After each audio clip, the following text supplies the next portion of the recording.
3 หรือ 4แหละเนาะคือทองขันหนักได้แล้วนะ3 หรือ 4สำหรับอันผู้ที่ว่าเป็นตาบะขาวที่ทุดงไปนำไปครูบาสวัสดิ์นั่นก็ส่งลงมาเลยลงมาได้แล้วตอนนับที่แรกมัน7พุ่นแล้วปัดถึงเวลาจริงๆแล้วมันสิเท่าใดเด้อสิอยู่นำครูบาสวัสดิ์ผู้ใดอันติดต่อได้ก็ติดต่อเอามาซะมาร่วมโตกันซะตอนนี้มันมีอยู่3 หรือ 4นี่แหละผู้เพิ่นตั้งใจบวชบ่กี่มื้อก็มีอยู่นั่นแหละจังว่าแต่สิมาก็มาโหลดนะเนาะสิไปถ่ายนั่นถ่ายนี่เฮ็ดหยังบ่ซั่นมันถูกลากไปก่อนเด้บ่ง่ายปานใดเด้มันคืออยากเฮ็ดอีหยังซะก่อนนี่เด้แต่ว่าสิบวชกับประเภทว่าตลอดชีวิตครับโอ้ยคราวเดียวพวกนั้นนั่นแหละกระบวชตอนหนุ่มนี่แหละหาตอนแก่ไปถ้าตอนแก่แล้วมันจำนั้นจำนี่ก็ยากเวลาอยากไปเข้าป่าจาริกไปตามป่าทุดงตามป่าจังซี่คนหนุ่มๆมันก็สะดวกคล่องแคล่วว่องไวกว่ากันคนแก่มันก็เถอะทะนั่นแหละเป็นธรรมดา ผู้ที่ว่านั่นก็พากันมาซ่ามื้อนี้ก็ดีเพราะว่าก็ประกาศไป2 มื้อแล้วล่ะคือพวกนี้พร้อมอยู่แล้วก็เอาเลยได้บาทนี่บ่ท่าได้บาทนี่มาท่านี่เน้นต้นมันก็พร้อมตะโดดเราได้เน้นต้นแน่แล้วก็ผู้ว่าถ้าท่องได้แล้วก็เอาเลยนะการบวชกับเป็นของเฮ็ดได้ยากแต่ว่าการปฏิบัติธรรมยากยิ่งกว่าการบวชอีกขนาดเกิดเป็นคนก็ยากซ้ำนึงแล้วยังมาบวชก็ยากไปอีกแล้วปฏิบัติดีปฏิบัติยิ่งขึ้นไปอีกยากเข้าไปอีกแต่สิ่งที่ยากที่สุดคือพระพุทธเจ้าเกิดขึ้นได้ยากแต่เราได้เห็นแล้วอย่าปล่อยจับให้มั่นคงเลยมีความบ่แม่นความเชื่อแต่ว่าเห็นตามความเป็นจริงเดียวคือคำสอนพุทธเจ้าเท่านั้นจริงเห็นตามความจริงเลยธรรมคือความจริงของสิ่งทั้งหลายทั้งปวงมีความเกิดเป็นธรรมดามีความดับเป็นธรรมดานี่จริงยิ่งกว่าจริงอีกเลยอภินิหารใดๆทั้งสิ้นคนมันเข้าถึงตรงนี้แหละจักอะไรผู้ใดเกิดผู้นั้นก็ตายสิ่งใดเกิดสิ่งนั้นก็ดับตะเว้นขึ้นยังตะเว้นตกกลางคืนกลางเว้นกันนี่แน่มันเที่ยงบ่ล่ะจริงบ่ล่ะบัดเนี่ยความจริงเลยเฮาบ่เกิดมาเนี่ยเฮาบ่เคยพลาดพลาดจากบุคคลที่เฮาหักเฮาคิดถึงบ่เคยนี่มั้ยจริงมั้ยแล้วเคยป่วยบ่เนี่ยความเกิดเป็นทุกข์ความแก่เป็นทุกข์ความเจ็บไข้ไม่สบายเป็นทุกข์อันนี้มั้ยจริงบ่นี่มั้ยความจริงมั้ยธรรมะคือพูดถึงสิ่งที่มีอยู่พูดถึงสิ่งที่เป็นอยู่เห็นอยู่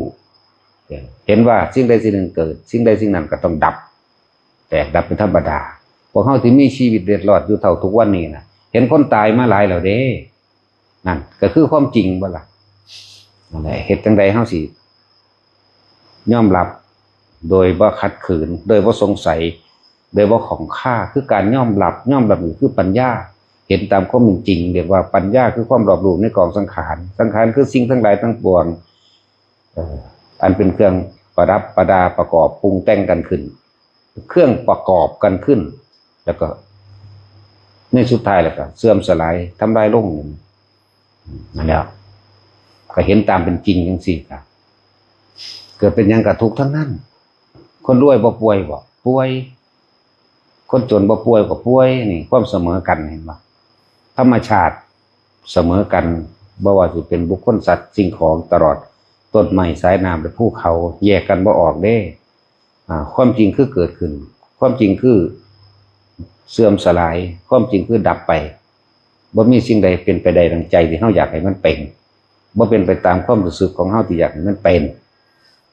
อย่างนั้นแหละมองเห็นความทุกข์อยู่ในตนเองก็ได้ก็เฮาทุกข์จากบุคคลที่เราพอใจนั่นเด้ผัวกับเมียว่าหักกันแท้ๆเวลาบ่พอใจมันก็ยังมีว่าอำนาจราคะมันกบเกลื่อนไว้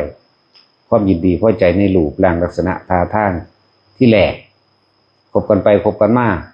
นี่แหละบัดนี้ความบ่พอใจกันถึงขันขากันตายเลยก็ได้มันว่าธรรมดาเด้ผัวกับเมียนี่เด้มันขากันหลายพี่กับน้องอีกละบัดนี้มาขากันแย่งชีดินชีดอนกันแย่งมูล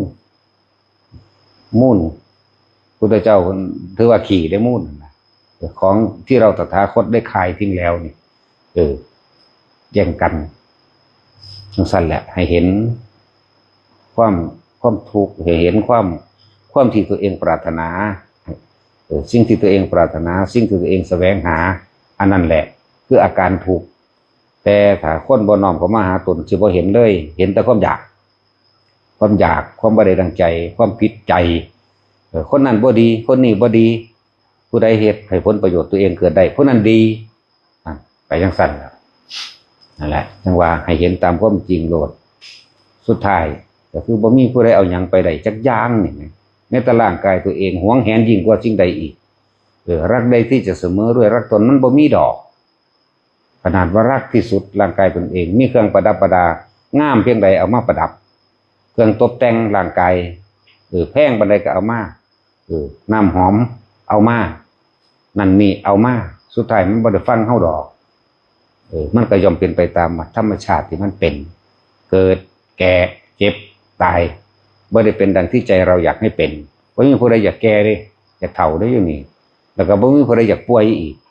แล้วก็บ่มีผู้ใดอยากพัดพรากจากบุคคลที่เฮายินดีพอใจซึ่งกันและกัน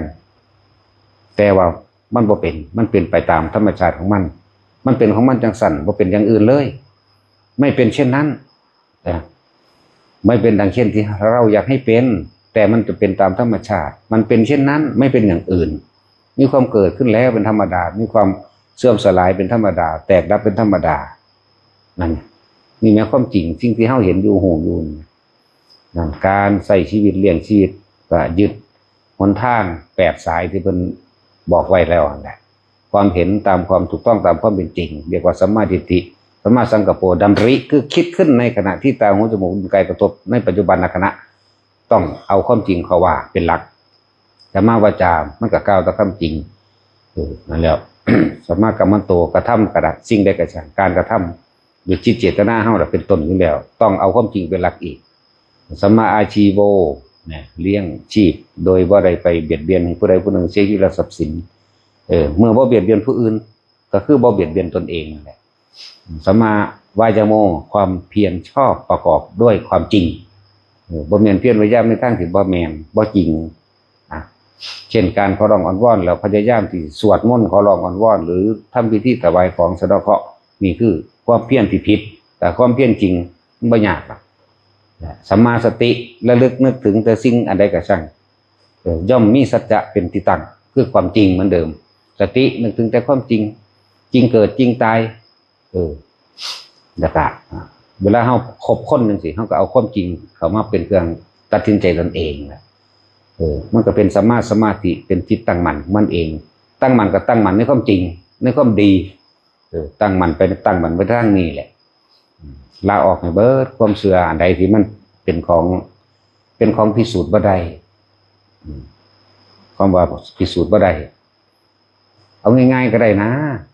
คือจังเฮาทำบุญทำทานแลกของขอนั่นขอนี่เคยได้หรือยังถ้ามันได้จริงบ่ฮู้ว่าสิไปกองไว้ตรงไหนพอชีวิตตัวเองก็ไม่มีที่จะเหลือเอาไว้เพราะของที่ได้มาทับตัวเองตายจังซั่นแล้วบ่แม่นขอเป็นเจ้าของผู้เดียวผู้อื่นก็ขอเป็นเบิดนั่นแหละเฮาจึงอาศัยพระปัญญาอาศัยความรู้แจ้งจริงๆของพระพุทธเจ้าเป็นเครื่องชี้นำชีวิตเป็นเครื่องเดินตามต้องอาศัยพระปัญญาของพระองค์เองเพิ่นบอกไว้แล้วบอกวิธีที่บ่ได้ยากเลยเพิ่นเฮ็ดมายากแต่เพิ่นบอกเฮาง่ายลมหายใจนั่นแหละการเห็นตามความเป็นจริงเรียกว่าปัญญารอบรู้ในกองสังขาร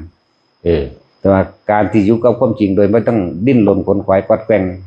หรือนำเรื่องนั้นเรื่องนี้เข้ามาคือการอยู่โดยลมหายใจ